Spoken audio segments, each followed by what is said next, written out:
Once upon a time, American cars ruled the world. Detroit was the beating heart of the global auto industry. Chrome, horsepower, and style, it was all born here. Families bought them by the millions. Muscle cars tore up highways, and names like Oldsmobile, Plymouth, and Mercury felt like they'd last forever.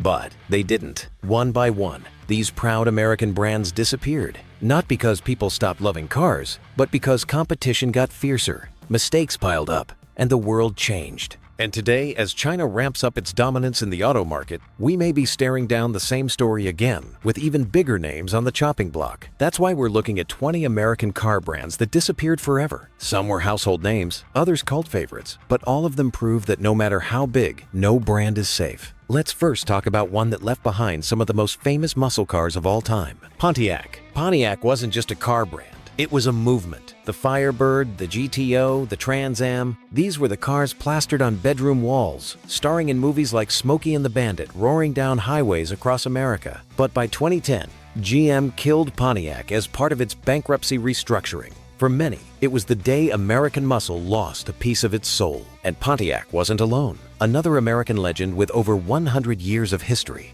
also went down. Oldsmobile. Founded in 1897, Oldsmobile was America's oldest car brand. It survived world wars, depressions, and countless competitors. Cars like the Cutlass and 442 were American staples. But in 2004, GM shut it down after 107 years, a century of heritage erased in one corporate decision. If the oldest American car brand can vanish, what does that say about the future? And Chrysler wasn't immune either. Plymouth was Chrysler's people's car, affordable, reliable, but still exciting. The Barracuda and Roadrunner became instant muscle legends, but by 2001, Chrysler pulled the plug.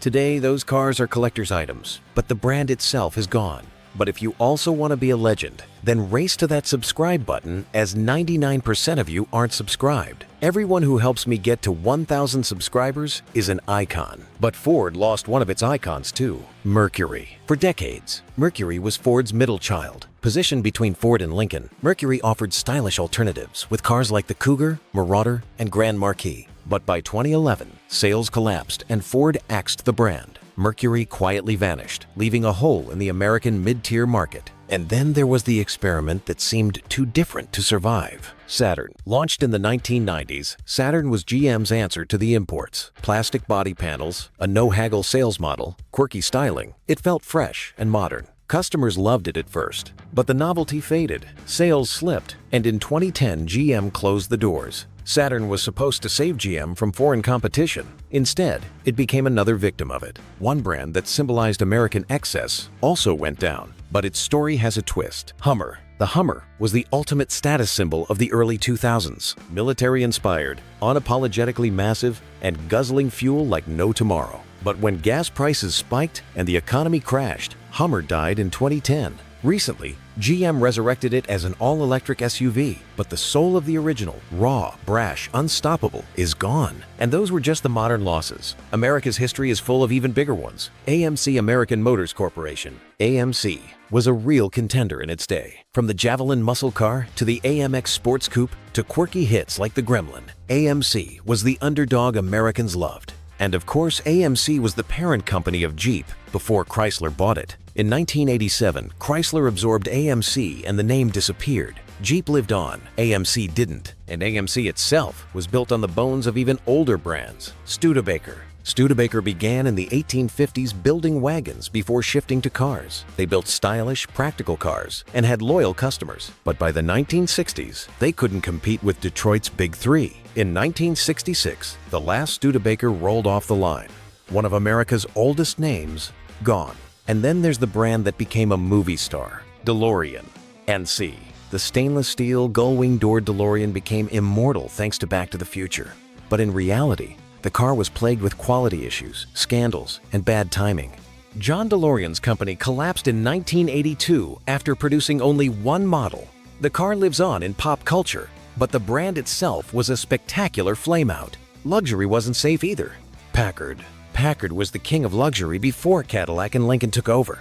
Known for refinement, power, and elegance, Packard was America's Rolls-Royce. But after merging with Studebaker in the 1950s, quality slipped and the brand collapsed. Losing Packard was like losing America's luxury crown. And then there were the racers. Hudson. The Hudson Hornet was a NASCAR terror in the 1950s, winning race after race. Its low center of gravity and step-down design made it a handling legend. But Hudson merged into AMC in 1954, and the name disappeared. For racing fans, it was a heartbreaking end. And the Hudson wasn't alone in that merger. Nash. Nash was another respected brand, known for innovations like unibody construction and early compact cars. But like Hudson, it was absorbed into AMC and phased out. Nash may not be a household name now, but in its time, it was huge. Some brands disappeared even quicker. Kaiser. Kaiser Frazer was one of the few post-World War II startups that tried to break into Detroit's market. They produced stylish, forward-thinking cars, but couldn't keep up with the big three. By the 1950s, Kaiser was absorbed into Willys, and eventually AMC. Another dream ended.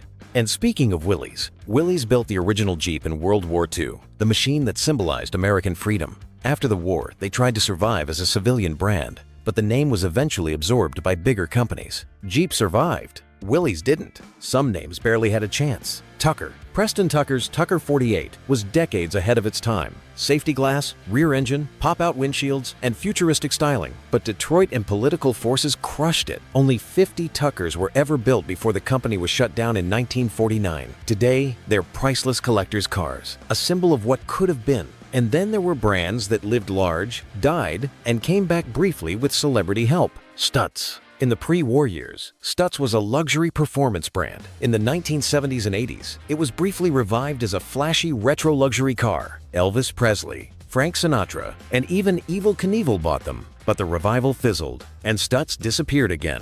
One brand's story is full of irony. Durant Motors. William Durant founded General Motors, only to be forced out. So he started Durant Motors to compete with GM directly. For a time, it looked promising. But by 1931, Durant Motors went bankrupt, while GM thrived. The man who built GM lost everything to his own creation. And then there were the true American aristocrats of the road. Duesenberg. If it's not a doozy, it's not worth it. That saying came from Duesenberg. Their cars in the 1920s and 30s were massive, powerful, and stunningly luxurious. But the Great Depression killed demand, and by 1937, Duesenberg was gone. Today, their cars fetch millions at auction, but being futuristic didn't save some brands either. Ford built some of the wildest cars of the 1930s. Front-wheel drive, hidden headlights, and radical styling. The Cord 810 looked like it was from another planet, but financial troubles killed it by 1937. Short-lived, but unforgettable. And even though AMC eventually absorbed it, another name deserves mention. Rambler. Rambler pioneered compact cars in America at a time when chrome-heavy land yachts ruled the roads. Practical, affordable, and smartly designed, Ramblers had a strong following. But by the 1960s, AMC dropped the name. It's mostly forgotten now, but it was a big deal in its time. But American cars have been constantly evolving, mostly due to outsider competition, especially JDM cars. But which one is better? I made a full video on this. Click on screen to watch now, and we'll settle which country makes the better cars.